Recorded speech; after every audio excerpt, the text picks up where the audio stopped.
360 turn with the rhythm. And you down the middle. You underneath the work. Slammed up. Double fake.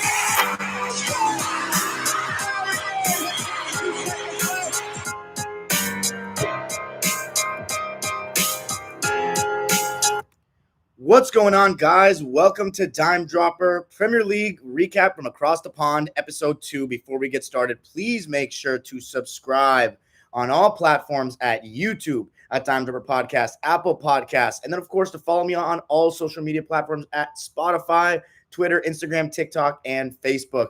I just posted a new TikTok this week. It was a clip from my episode Dime Dropper Time Machine.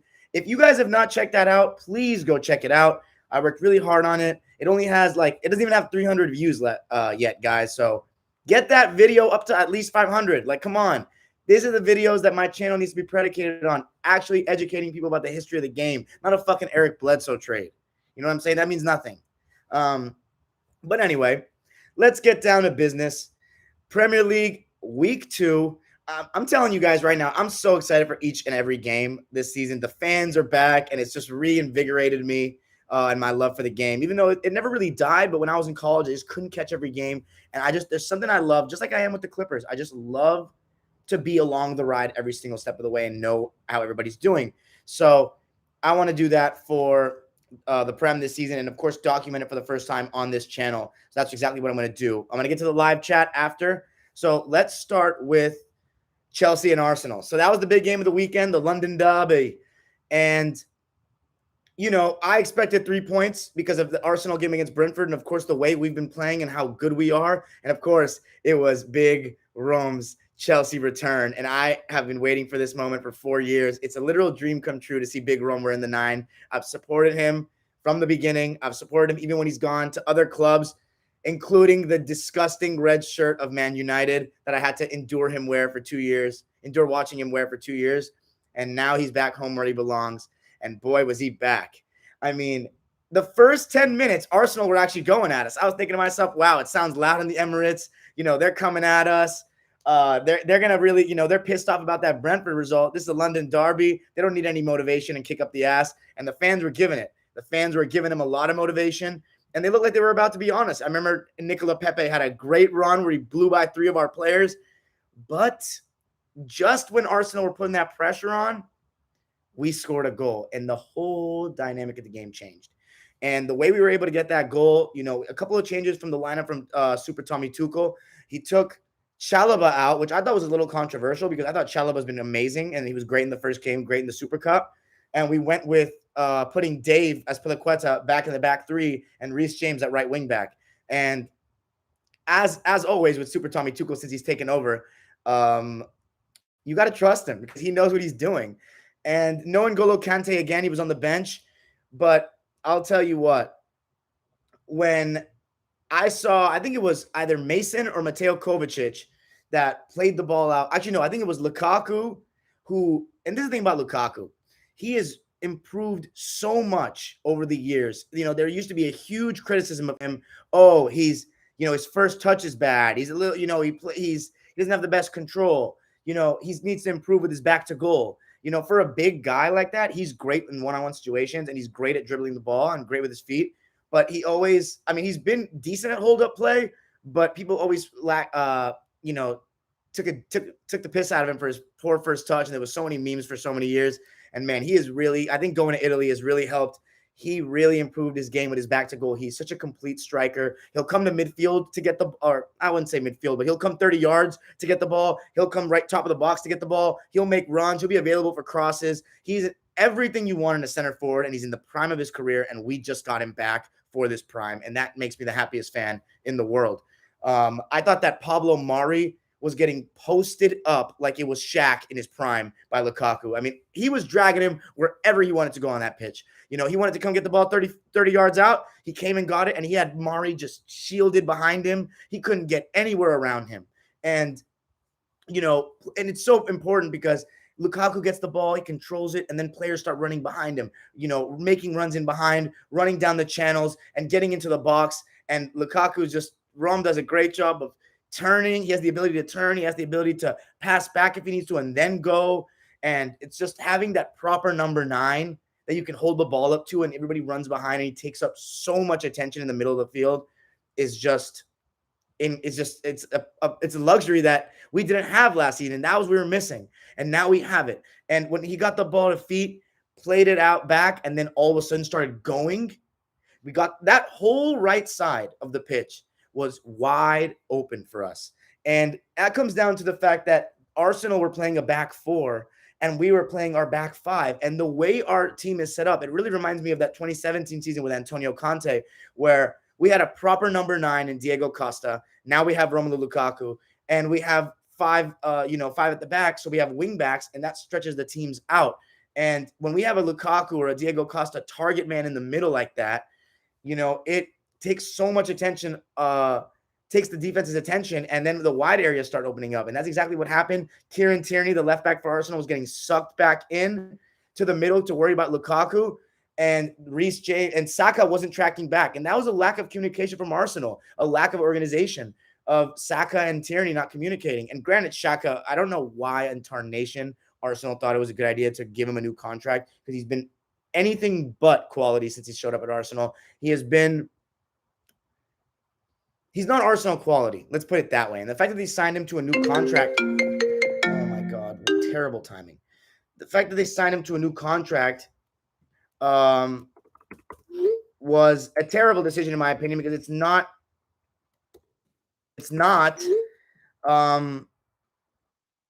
the quality to play for Arsenal, right? And he was getting sucked onto the left-hand side, and he was just all over the place. He was just getting cardio in. Granted, Shaq could just be running around out there on some Russell Westbrook imitating Patrick Beverley. He'd just be running around. And Reece James played a great ball. Lukaku, once he made the pass, the hold-up play, passed it back, and then made the run, I don't know what Pablo Mari was doing. I don't know if he was trying to draw a foul or something, but he just flopped to the ground, and Lukaku was in on goal and had the clear tap in, and Reece James played a great ball in, and 1-0. And after that, we just totally controlled the game. It was so easy for us. I mean, it's like we would make one or two passes, and we'd pass by 5 or 6 Arsenal players, just off 1 or 2 passes right down the middle. There was no organization. It just seemed too easy. And I thought Mateo Kovacic had another really good game. I think that his passing has been pretty sharp to start the season. He made some good forward passes, including the hockey assist for the first goal. And I just think that he's been strong and he's very mobile. I thought Jorginho was a little quieter. In the second half, he had some nice takeaways and tackles, but I thought that in the first half he was okay. But I thought that we bossed the game. And once we got that second goal, which was almost the same exact thing, where, again, Lukaku, brilliant dummy, let it run. And he just had them on a leash the whole game. And Rob Holding, on that first goal, he made a mistake. I don't know why he was so enamored with Kai Havertz, even though Kai wasn't even making a run or doing anything. And, he needs to be helping Mari with Lukaku, because one-on-one, Lukaku's unstoppable now. You cannot stop him unless you got a world-class center back that is going to be able to take him and mark him, because Pablo Mari ain't that guy. And that whole right side for us and their left side of defense was wide open. And again, Reece James, yards of space. Kieran Tierney getting sucked in. For the second goal, I don't think he even needed to be sucked in. And freaking Saka, he wasn't getting back. And Reece James, great finish. He was fantastic. And just all game, both sides of the ball. And after that 2-0, I thought the second half we controlled the game. I thought Arsenal made a decent 15 minutes, the first 15 minutes of that second half.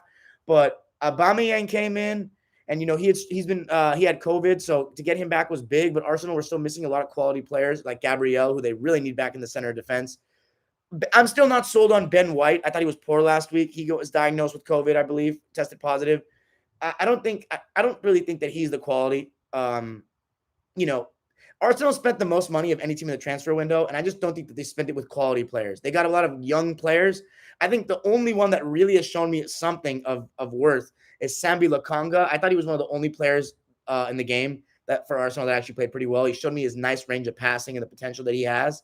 And I think that he could be a bright spot for Arsenal. But other than that, they had nothing for us. Nothing. No scary moments. The closest chance they had was a Rob Holding header in the second half on a corner.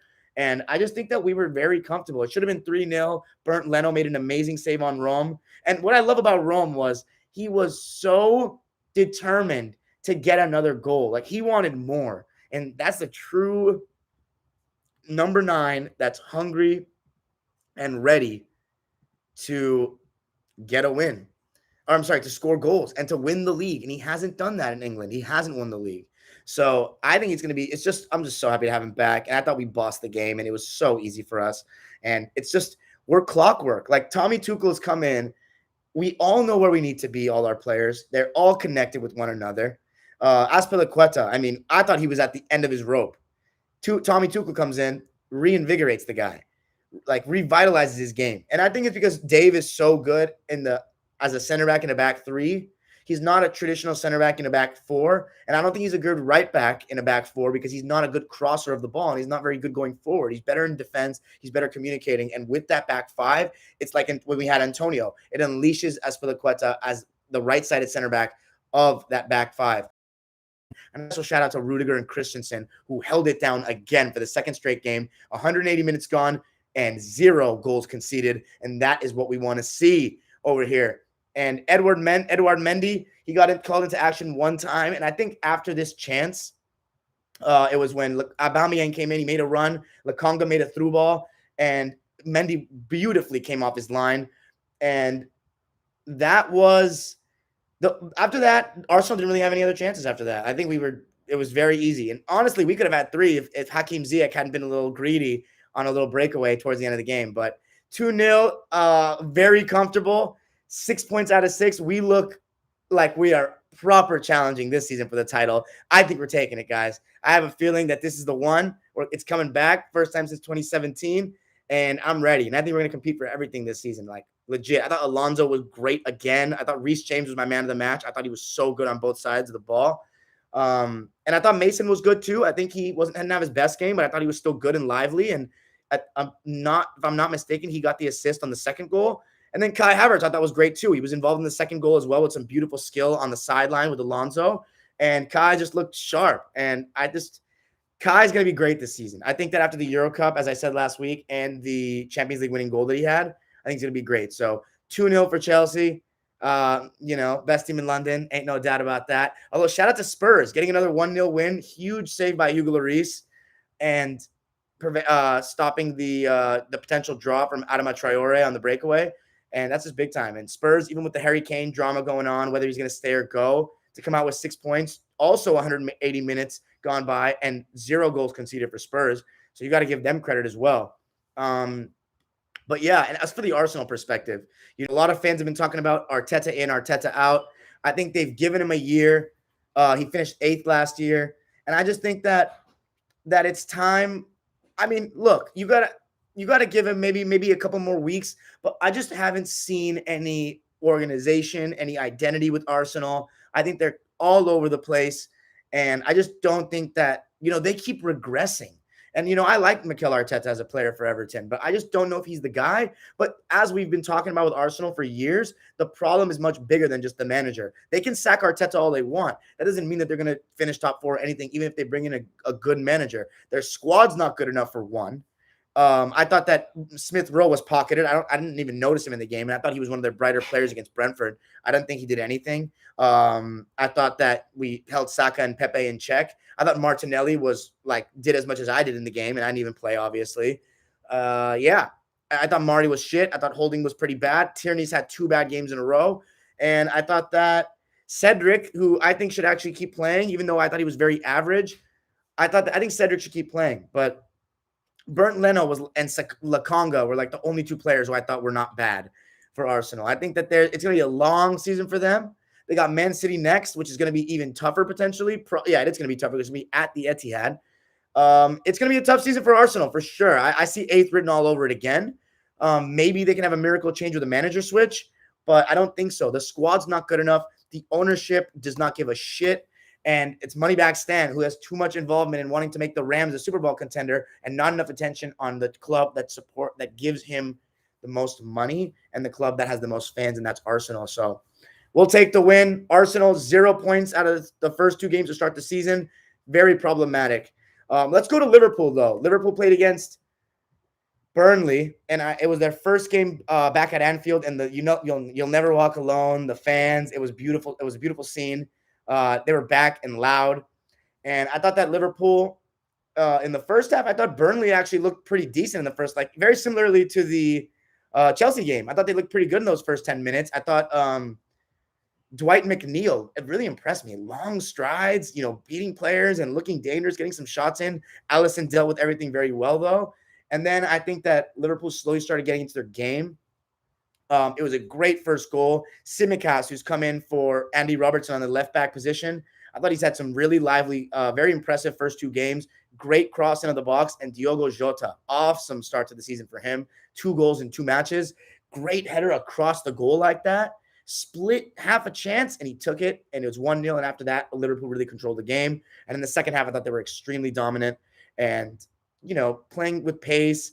Liverpool is one of those teams, again, I'm going to say it, people are really sleeping on them, in my opinion. I think that you need to consider them just as much of a challenger as us and as Man United. I know they don't have Gini Wijnaldum and they've weakened in midfield, but they still have Jurgen Klopp and they still have a group of players that have played with each other for a couple of years now. They have a set system. They are like clockwork, just like we are. They know where each other is, and they have the most important part back, and that's Virgil Van Dyke, who looked like he hadn't skipped a beat. He looked so solid, and he gives Trent Alexander-Arnold confidence because Trent was found out last season on that right-hand side as the weak link of that defense.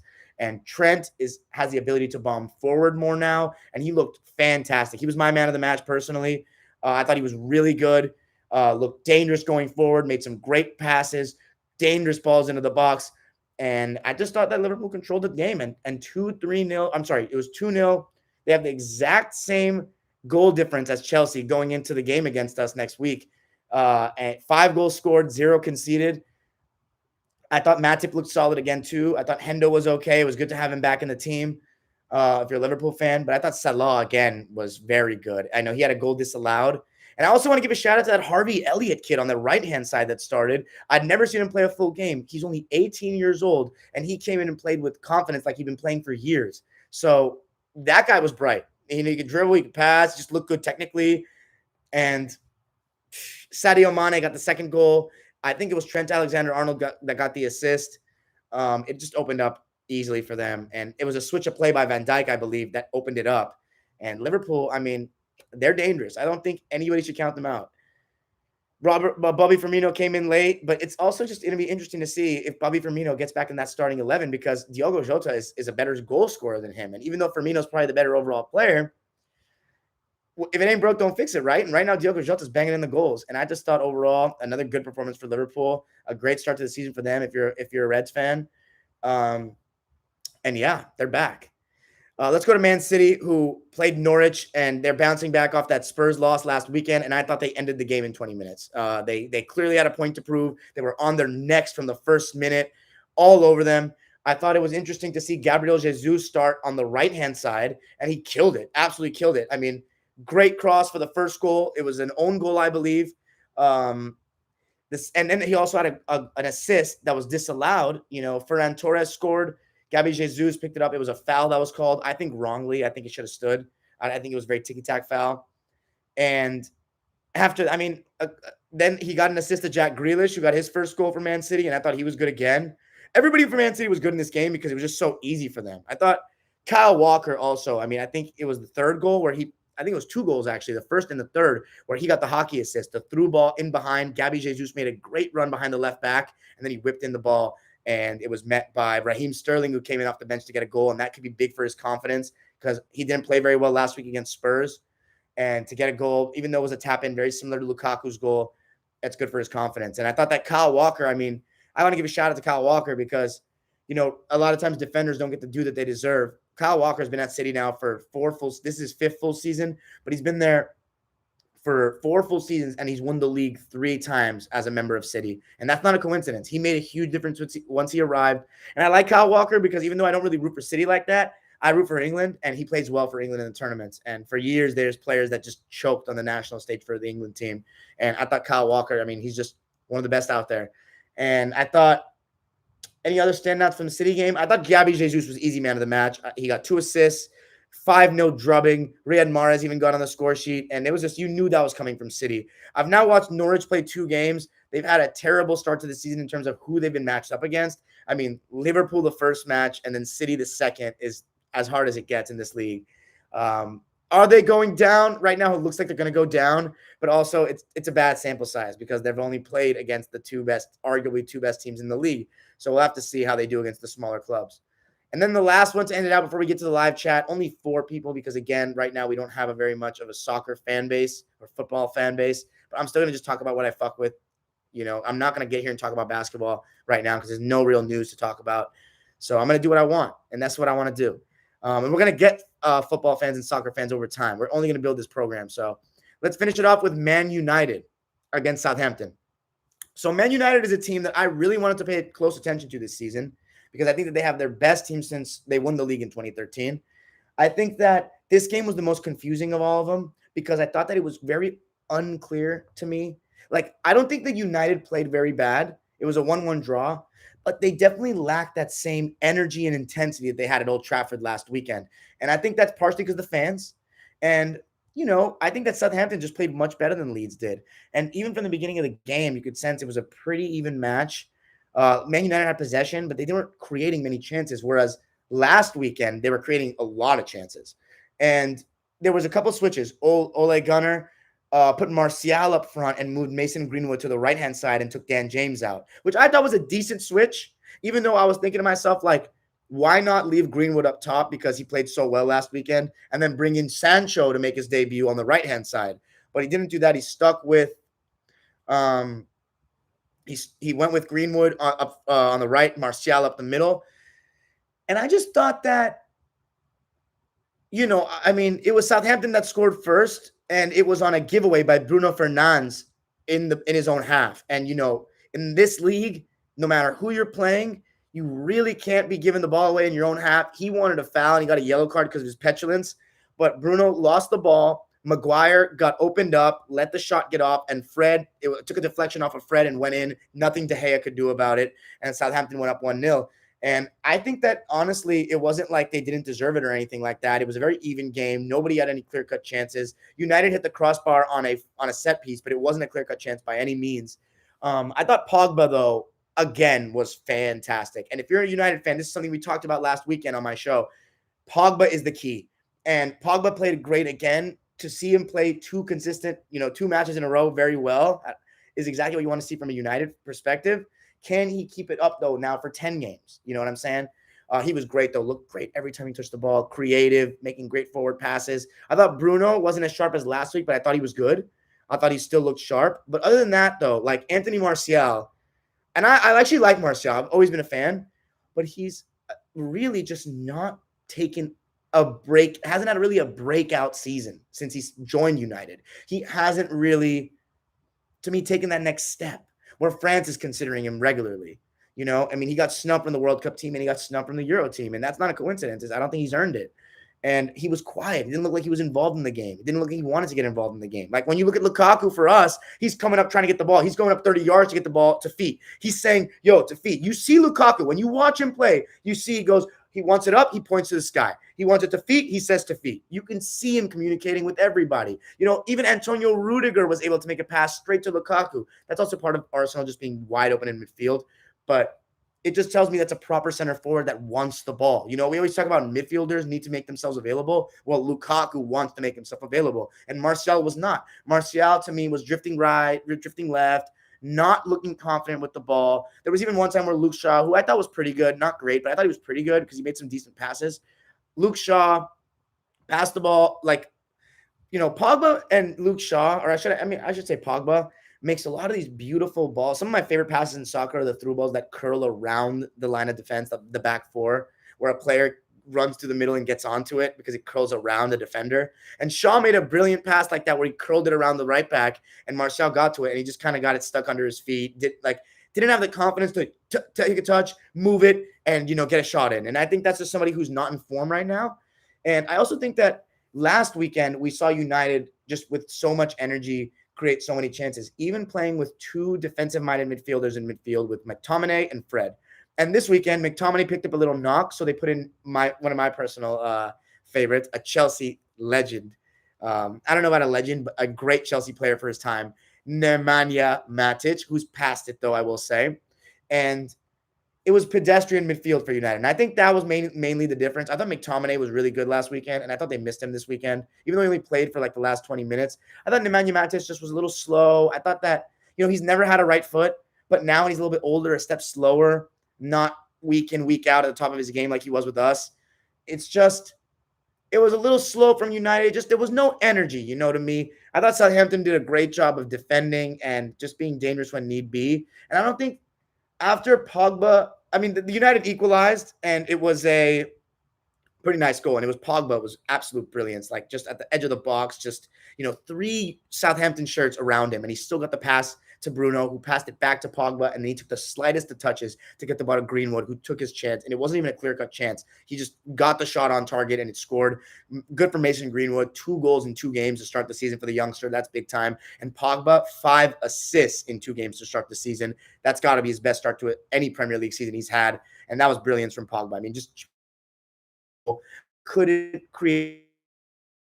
And it was actually Southampton that came closer to scoring than United when Harry Maguire got caught lacking with the ball. And I thought Maguire didn't have a very good game. I don't think he was horrendous, but I just don't think he had a great game because of that potential. He could have cost him the game. They take the ball. It was a 1-on-1. And credit to David De Gea. He made a huge save, to save 2 points from that game. Or save a point, I should say, because they would have gotten 0 points. And I thought Lindelof and Wan-Bissaka were pretty quiet. I've noticed that United like playing from that left side because with Pogba playing on that left-hand side and then Shaw, who's, in good form, they like going on that left side. And I think Pogba's done a great job, but I just think that there was something about their midfield that was a little lacking. I thought Fred gave the ball away a lot. And I thought that Fred, I think my opinion of Fred, so ever since he's arrived at United, I've been in college. So I wasn't able to really see Fred United week in, week out with Fred to really build my judgment of him. Do I think he's Brazilian starting quality? Fuck no. Do I think that he's even Brazilian national team quality? Not sure about it. Do I think he's United quality? Sure. Do I think he's a starter for United quality? Probably not, but I need a little bit more games to make my opinion. And I thought that he just wasn't very good. I thought that he wasn't horrendous, but just wasn't very good. And I thought that United, slim margins, things happen sometimes. You can see the goal, lucky deflection. Okay, bad giveaway by Bruno. It happens. You don't get a clean sheet every single weekend. They obviously haven't even had one clean sheet. So maybe you could get a little mad if you're a United supporter at Bruno for losing the ball there or for Maguire for getting opened up. But, maybe there's a part of you as a United fan that thinks you need to score more than 1 goal. And I just thought that it's nothing to panic about, though. A lot of United fans are saying bring in another defensive midfielder. They don't trust the Matic, McTominay, Fred trio. They want to bring in another guy. But I think that you need to be a little more patient. I think that it's just one game. If it becomes a recurring issue where they're dropping more points in games that they should win because their midfield's poor, then we can talk about it. But there's also the idea of potentially, playing Pogba in his natural center midfield role and then putting in Marcus Rashford when he's fit, or even Sancho on the left if he can play there. I'm not sure if he can.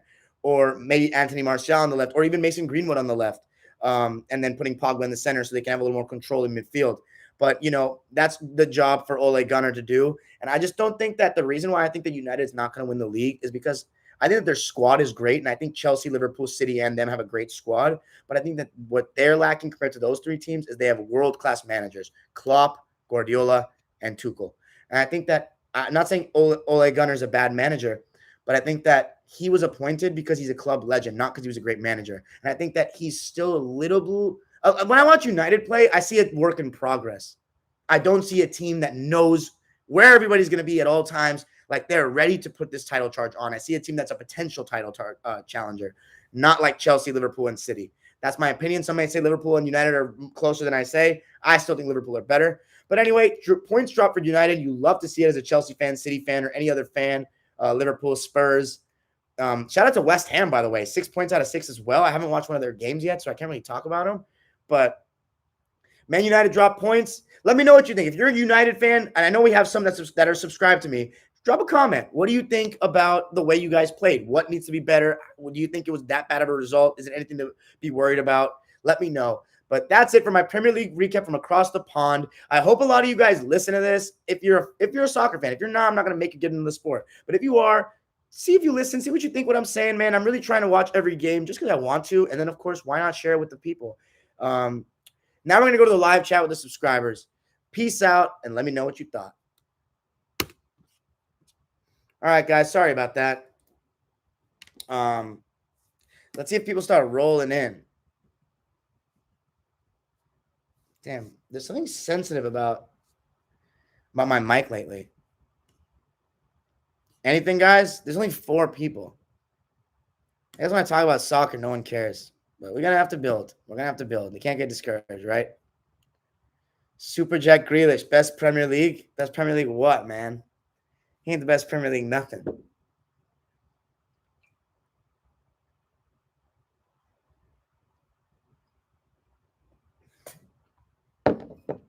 We got nothing? Am I gonna have to go?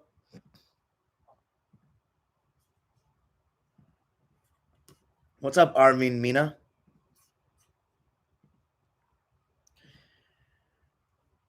Wow. Nothing, huh? Nothing? You got this time. Keep grinding. Hey, my man Daniel Clifford, man. Thank you, bro. How you doing?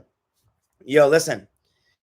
I'm doing a Sam Jones highlight reel, guys. Sam Jones highlight reel. No highlight reel for Sam Jones exists over 5 minutes long, so I'm working on that. I'm gonna start doing highlight reels for certain players too. So Sam Jones highlight reel is coming out this week.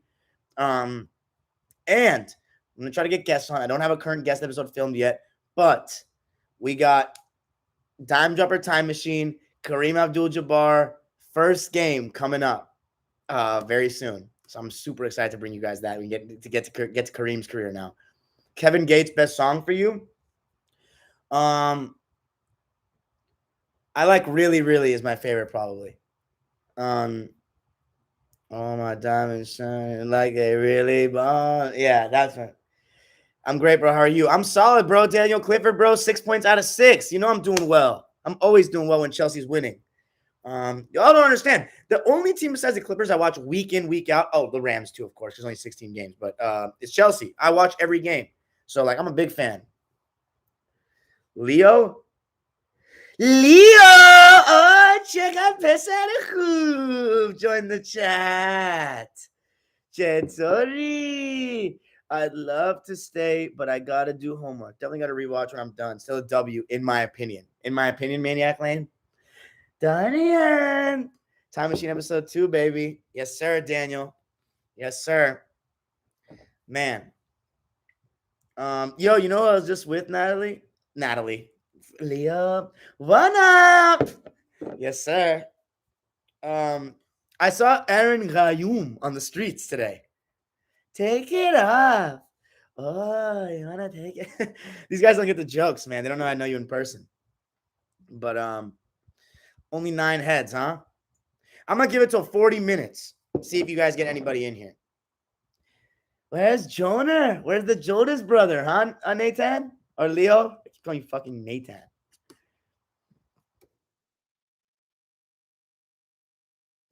No questions, guys. We got no questions. Who's in here? Not much of a soccer fan, but I follow your ball content, so I came by to drop by and say hi. Raptors Nation. Thanks, Raptors Nation. I appreciate you, bro. PSG best football team, says Queena Jr.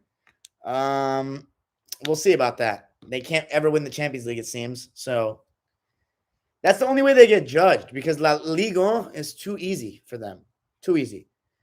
But what you got? Show me what you got, little mama.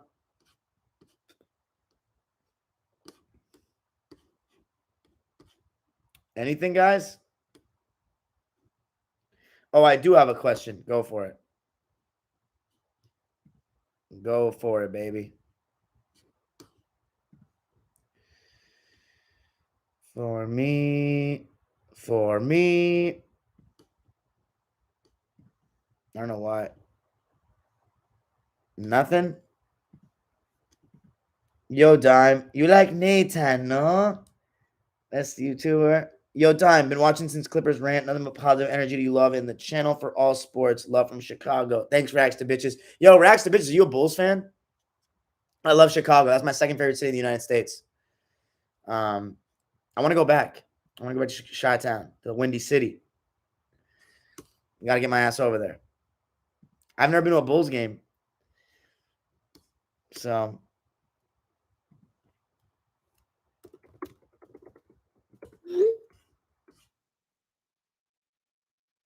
I have a question. What is it?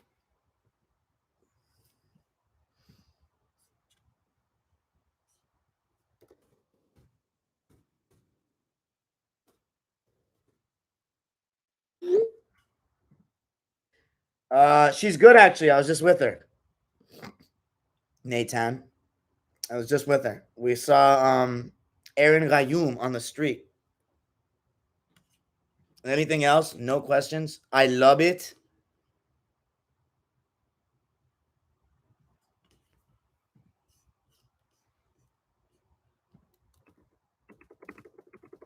Yes, Baba.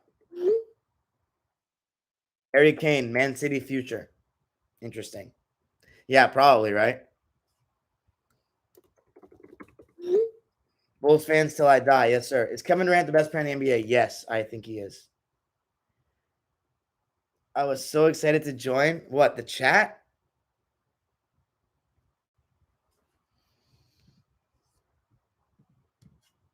Is Kevin Durant? Yeah, so he's the best player in the NBA to me.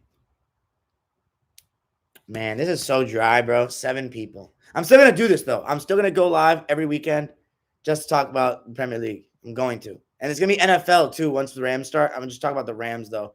I don't know about other teams, but definitely gonna talk about Rams. And then obviously when basketball season starts back up, we're probably gonna get a lot more views. But time's up for Time Machine. Hopefully guests. Just gonna keep pushing, man. Just gotta keep pushing. I wanted to see your gorgeous face. I am his #1 fan. How do you feel about the Bulls free agency? Big W, Rags to bitches. I think that you guys have one of the best ones. Totally had one of the best ones. It's going to be very interesting to see DeRozan, Zach LaVine, Vucevic, and Lonzo all together. I'm really excited to see Lonzo. Time Machine is great, man. Thanks, Scipio. I appreciate you, bro. I saw your comment too, so I appreciate you.